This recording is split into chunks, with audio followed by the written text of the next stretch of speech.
Oh, did we start? Good evening, ladies and gentlemen. President Reagan is so rad.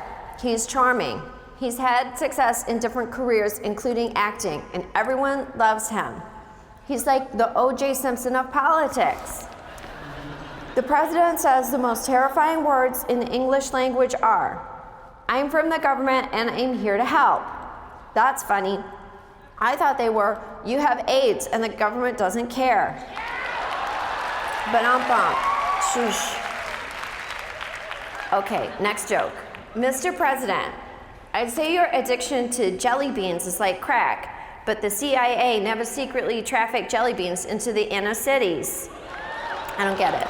Did something happen? Every day, we're learning more details about the Iran-Contra scandal. This story has more wrinkles than the president's nutsack. Look at that one. Well, I have to go now, but remember, if someone comes up to you with AIDS and asks you for help, just say no. Just say no.